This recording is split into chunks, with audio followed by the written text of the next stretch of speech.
La Tunisie. Elle éblouit l'Afrique du Nord de sa beauté et de son immense culture. Du désert aux étendues d'eau scintillantes, en passant par ses sites exceptionnels, découvrez ce petit État du Maghreb dans son somptueux ensemble. Que vous soyez amateur d'histoire ou de farniente, vous y trouverez à coup sûr votre bonheur, au cœur de ce trésor aux multiples facettes. Forte de ses atouts, elle est devenue une destination touristique phare. Plongée au cœur de ce magnifique pays, où coutumes et traditions se mêlent à des décors sans pareil.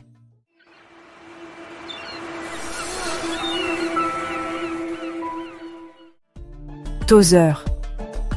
Une oasis en plein cœur du désert tunisien, où l'histoire et la nature se rencontrent dans un éblouissant mélange. De ses ruelles pittoresques aux maisons en briques d'argile ocre, découvrez les secrets des palmeraies luxuriantes et laissez-vous séduire par le charme authentique de cette ville.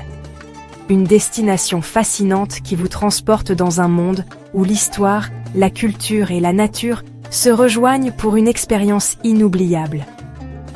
Chaque lieu raconte une histoire, une invitation à plonger dans l'âme du désert.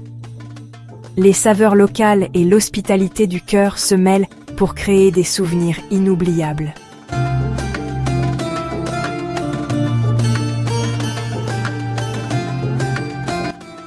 Tunis, le véritable centre névralgique du pays. De la place d'Afrique à la place de la Victoire, c'est le visage moderne de la ville qui se dévoile.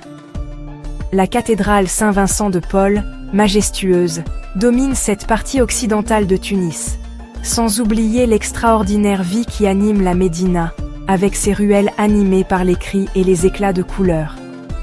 C'est l'opportunité d'un voyage à travers les époques, en profitant des plaisirs des souks. Après avoir franchi la porte de France, datant de 1848 et témoignant de l'enceinte hafside qui entourait autrefois la Médina, on entre dans le cœur historique de Tunis, inscrite au patrimoine culturel de l'humanité par l'UNESCO.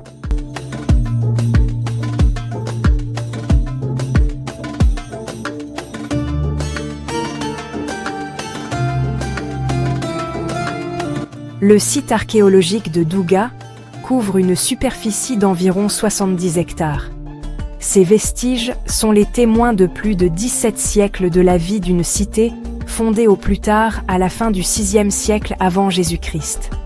Un ensemble exceptionnel qui illustre l'heureuse synthèse entre différentes cultures, numide, punique, hellénistique et romaine. Un site culturel insigne. Considéré comme l'un des meilleurs exemples parvenus jusqu'à nous de l'adaptation au modèle urbanistique romain d'une cité de fondation numide, fortement punicisée. L'excellent état de conservation de la plupart de ses monuments et sa riche collection épigraphique, l'une des plus importantes du monde romain, lui ont valu son inscription en 1997 sur la liste du patrimoine mondial culturel et naturel de l'UNESCO.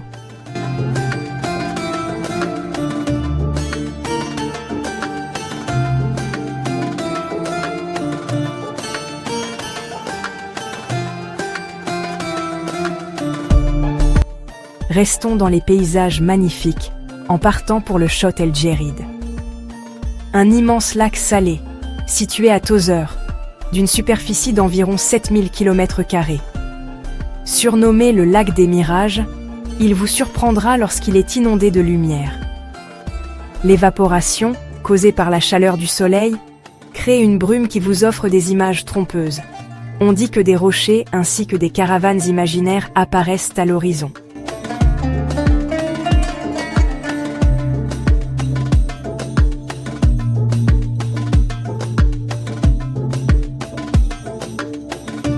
Sidi Bou Saïd. Perché sur une colline surplombant le golfe de Tunis et sa douce Méditerranée, est souvent considéré comme l'un des plus beaux villages du bassin méditerranéen. Il séduit par son charme intemporel, ses panoramas majestueux, ses ruelles pavées et son architecture emblématique. Une atmosphère hors du temps. L'identité visuelle de Sidi Bou Saïd repose sur une palette chromatique simple mais envoûtante. Le blanc éclatant des murs, rehaussé par le bleu profond des portes et des fenêtres. Cette harmonie architecturale, instauré au début du XXe siècle par le baron Rodolphe d'Erlanger, confère au village une atmosphère singulièrement paisible et propice à la rêverie. En vous promenant dans les ruelles, vous serez transporté dans un univers où chaque détail semble raconté par l'histoire et la culture du bassin méditerranéen.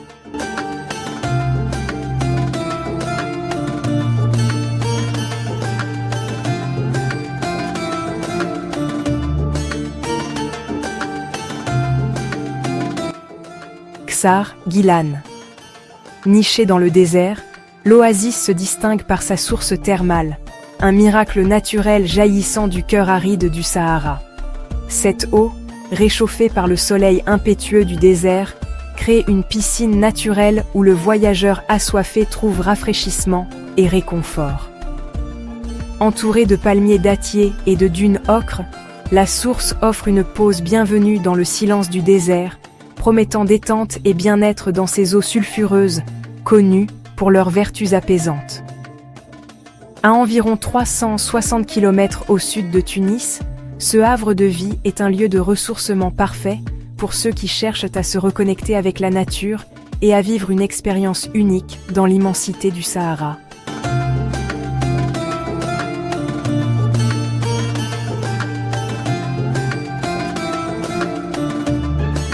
La Galite. Ce paradis unique représente en fait des volcans de Tunisie, inactifs depuis longtemps. Les îles qui forment l'archipel situé au nord du pays sont une réserve naturelle et une aire marine protégée d'une importance spéciale pour la Méditerranée.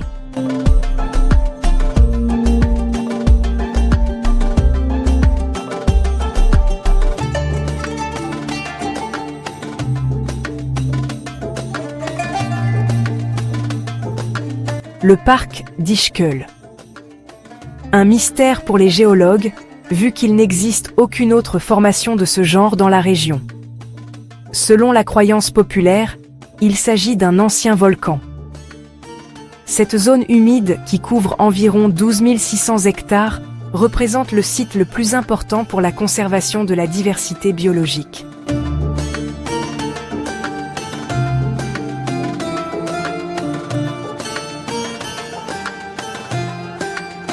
Les gorges de Selja.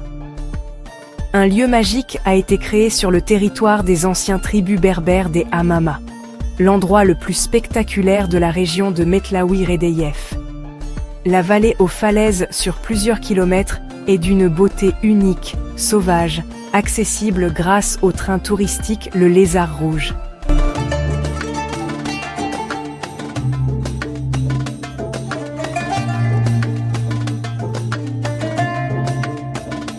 La forêt pétrifiée de Chebika Midès.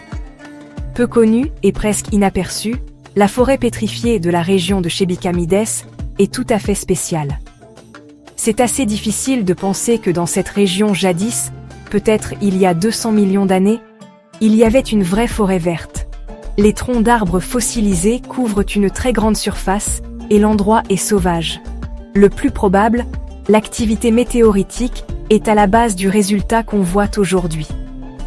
Peu importe comment, et il y a combien de temps se sont formées ces forêts, une simple promenade à travers les troncs est impressionnante.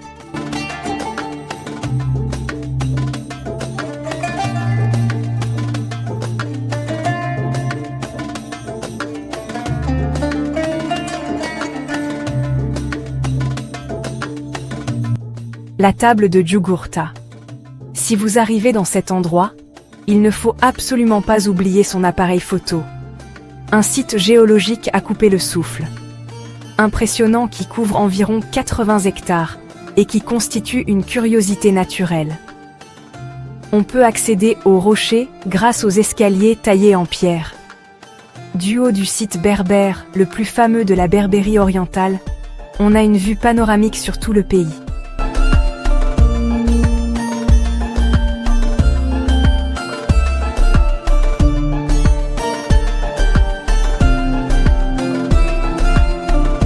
Les grottes roses de Cap Farina.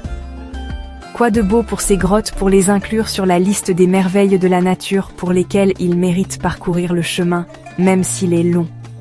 le fait qu'elles sont uniques grâce à leur couleur donnée par les algues roses de leurs parois. Le paysage est féerique.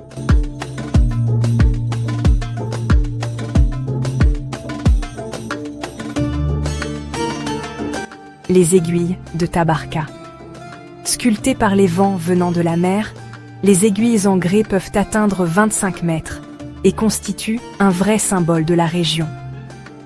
Elles se dressent fièrement face à la mer, en défiant l'érosion marine.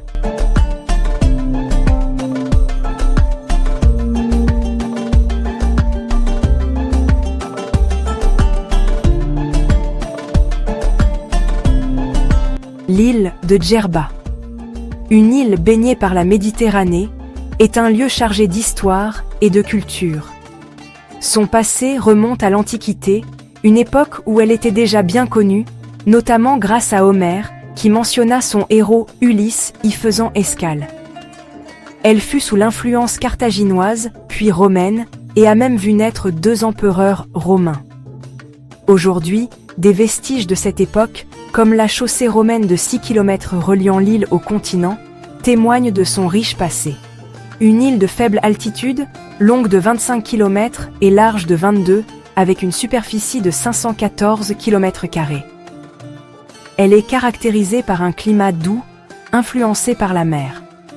La population de l'île est principalement d'origine berbère et musulmane, avec une minorité kharigite et une communauté israélite ancienne.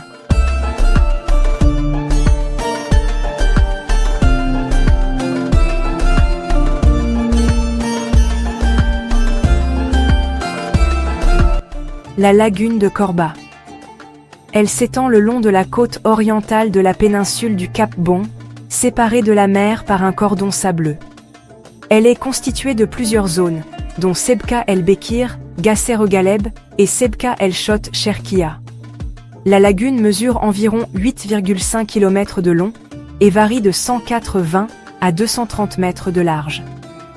Ce site est reconnu pour sa richesse naturelle, abritant une grande variété d'oiseaux, notamment des flamants roses, des hérons et des tadornes de bélons. En été, la lagune est particulièrement animée par la présence de nombreuses espèces d'oiseaux migrateurs, tandis qu'en hiver, elle accueille divers limicoles et autres oiseaux aquatiques.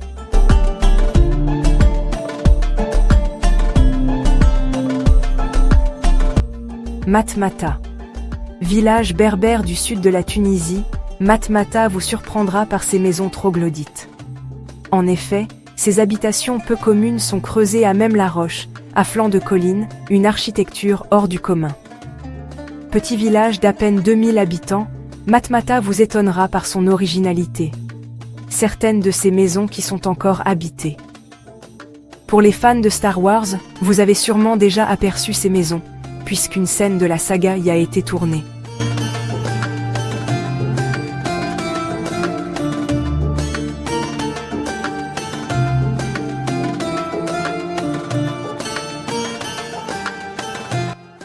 Carthage. Autrefois cité commerciale très importante, elle est aujourd'hui classée au patrimoine mondial de l'UNESCO. Construite sur une colline qui domine le golfe de Tunis. Véritable site archéologique, elle renferme des trésors de l'histoire s'étalant sur plus de 2000 ans. Un grand nombre de monuments sont à visiter, en partant de la colline de Birsa, où vous trouverez le musée dans lequel sont exposés de nombreux objets archéologiques. Plus loin, face à la mer, vous pourrez visiter les thermes d'Antonin. Prolongez votre visite par le port militaire ainsi que le port commercial. En juillet et août, venez visiter la Tunisie et apprécier le festival de musique de Carthage.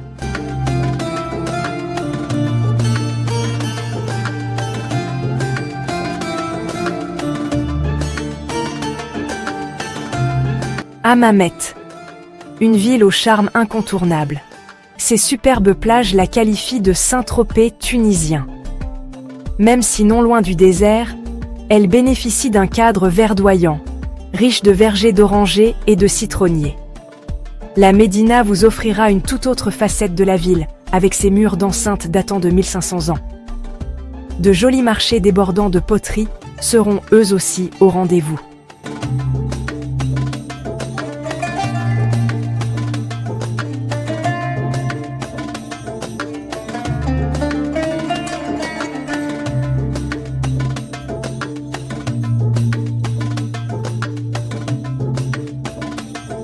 la médina de Sousse.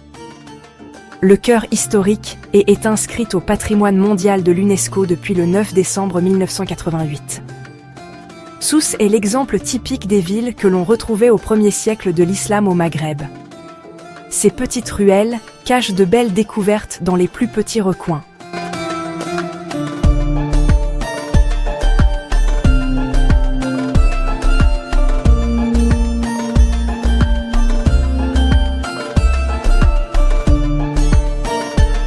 Amphithéâtre d'El Djem. Il se situe à environ 60 km de Sousse et à 40 de la mer.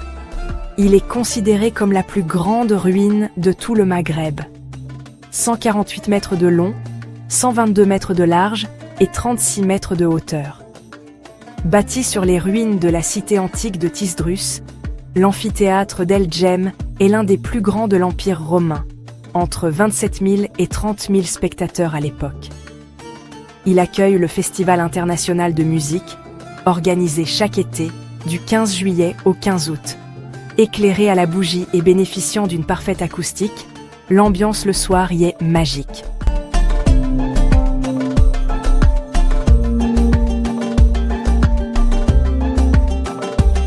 Riba de Monastir. Voici un monument exceptionnel. Bâti en 796, dans la ville de Sahel, Riba de Monastir est très prisé des touristes, mais pas seulement. Il est également très apprécié par les réalisateurs qui l'ont bien souvent choisi comme lieu de tournage de films. Le plus ancien monument de la Tunisie, nous vous invitons à monter dans sa haute tour et à admirer la superbe vue qui vous est offerte.